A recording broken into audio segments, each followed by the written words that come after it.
Hi, all. Amber Celestial Angel here, and just wanted to bring a message here for many who may be going through this time. There's a lot of energies going on, and a lot of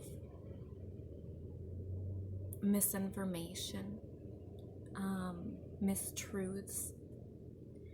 So I've been receiving messages and just throughout the past days, weeks, everything kind of adding up, and feel ready to share this information now. So I've really just been guided to touch on intuition and feeling.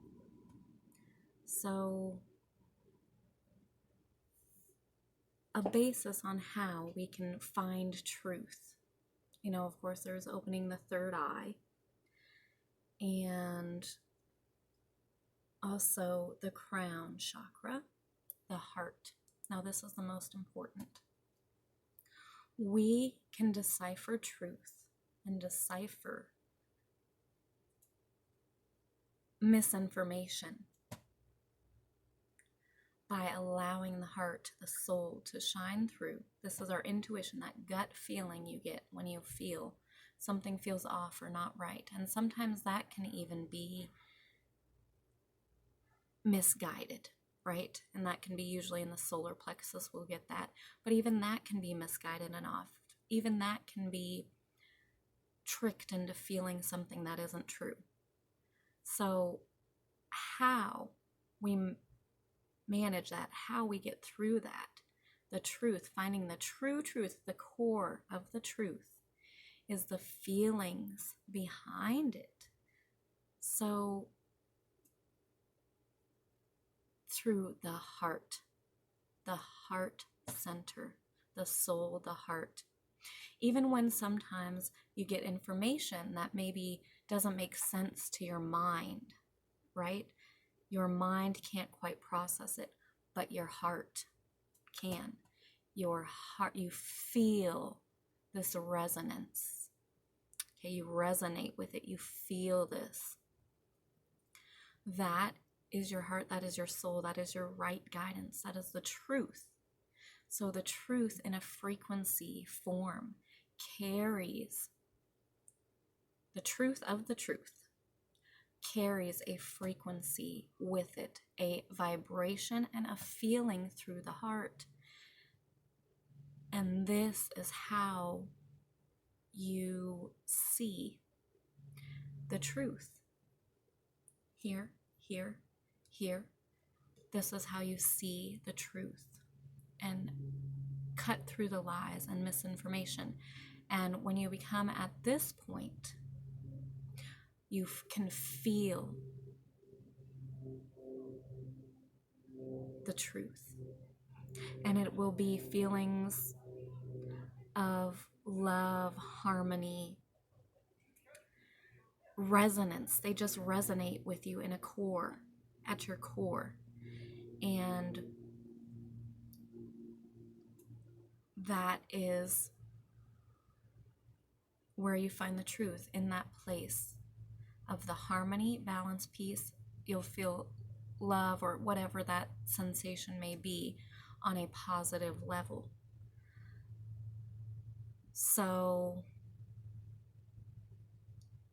say somebody's words come out and their words are very nice and seem very sweet. Just an I love you. That's something people say all the time. I love you, right? But can you feel that behind those words? Is there the feeling, the meaning, the truth that is true, that is real? And this is done for anything. Do you care about somebody? Do they care about me? These are just things. And you can use TV. Is that the truth? Something they said on TV or in an article. Is that truth? Well, you'll know if it's coming through your heart and it resonates on a deep level if that's the truth. If somebody's words are different than the energy of the feeling behind it, that's how you can see that maybe it's not the truth. It's how you can feel that doesn't resonate.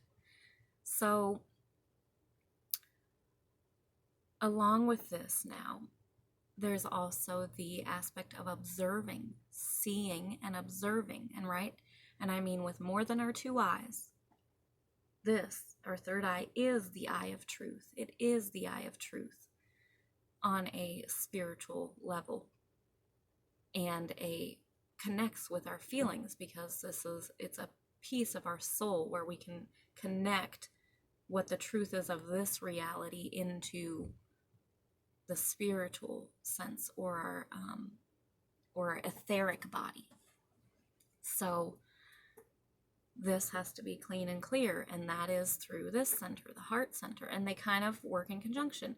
You also want this clear to be able to feel this truth, but the heart never strays away. The soul never strays away from the truth. And so when we have then we're able to see and observe, when we are able to now know the truth, see the truth, feel the truth, also within that needs observing and knowing that if we put that information back within our line of sight, if we allow that person around us, or those people, or that group, if we allow these things within our vicinity, now that we know that it's not of truth, right? You can call it false, fake, just not of truth. Now that we know and realize that, because now we're in the observing state of, okay, that's off, that wasn't true, real, then now we are able to see clearly and come from our heart space, know in our heart space that if we allow these things around us, we've got to stay observant of them and know going forward that that may not be some information we want to continue following, or take it with a grain of salt kind of thing, or if it's like somebody you feel you have to be around, just knowing that being the observer and still living from your heart, you protect your own energy, right? You have a self-worth to protect yourself, your energy, from all that misguided information in whatever means. So now it's putting that barrier and protection, knowing that you yourself are worthy of that protection, that truth.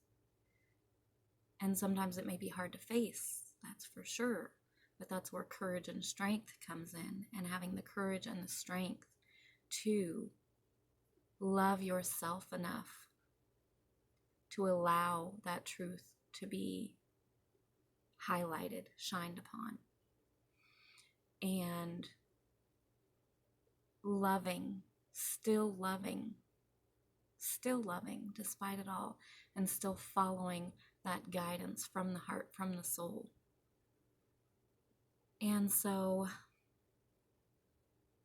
that's, I guess, all I wanted to share about that. Just some guidance here for us. And I'm going to read from my angel book. It's perfect. Today is, okay, they're telling me actually,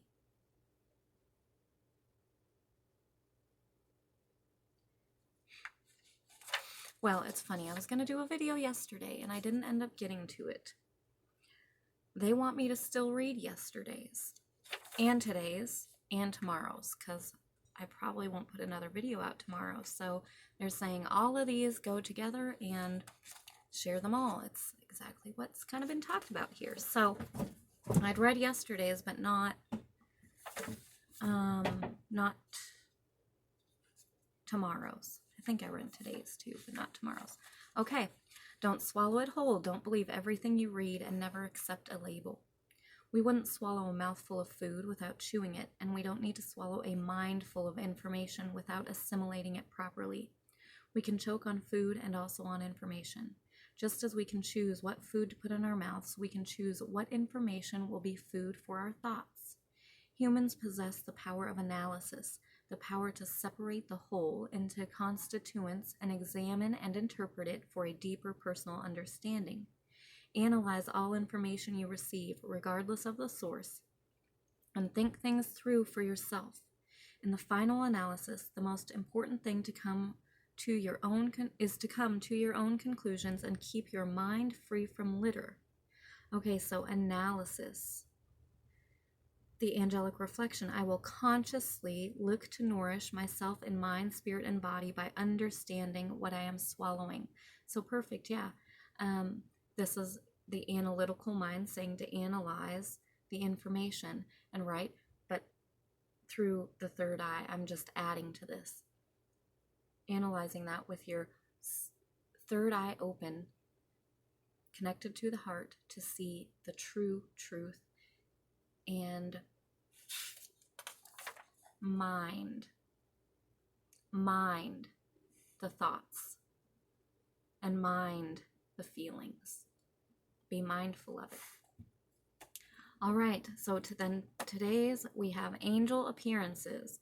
When it comes to angel appearances, the angels, like the Boy Scouts, encourage us to be prepared.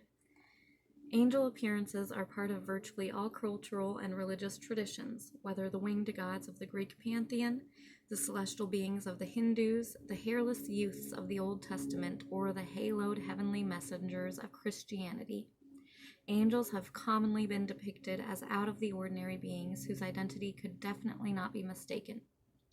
But in addition to inhabiting what is commonly referred to as the celestial realm, the angels often move among us here on earth. Yes.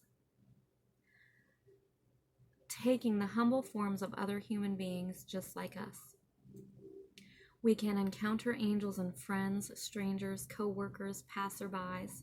The sign of their presence will be the sudden helpfulness, insight, protection, inspiration, or beneficence they impart to us, and the joy, wonder, and peace we consequently experience. The angels enjoy popping up now and again to make life interesting. They want us to be prepared for the unexpected so that we are always open to the gifts that are handed to us without our knowledge. Beautiful. Yes, Earth angels. And I'm going to add with that, which I talk about a lot, the signs and synchronicities that come through. Always a beautiful guide. I welcome the angels to make an appearance in my life. And then for tomorrow's mountaintop. A mountaintop is a symbol of spiritual awareness, spiritual exaltation, and of getting closer to heaven. Moses ascended Mount Sinai to receive the 10 Commandments, and Jesus went to the mountaintop to impart his greatest teachings, knowing that only the most sincere believers would follow him up. Each of us has our own symbolic mountaintop to reach, where we will receive a pure awareness of heaven. Our spiritual path is not always the easiest to climb, but each time we reach a new height, our view is more magnificent. Our goal is to reach the top without missing the beauty and lessons each part of the mountain provides us on the way up. When we reach the top on our own, we can rest in the glory of God and enjoy the company of the angels. Yes, that's that blessings in disguise. I speak about blessings in disguise and enjoying the journey. Even how hard it may seem right now or be right now, it's enjoying the journey and seeing the lessons, the blessings that each thing teaches us. And each time we do that, We just raise and raise and raise. In the angelic reflection, I know that the air is cleaner at the top of the mountain. I long to reach the top and breathe in the pure breath of divine inspiration. And what a beautiful place to end. Yes, so continue climbing, reaching, following the heart, the soul, the truth, and keep going. Strength and courage. Much love and many blessings to all.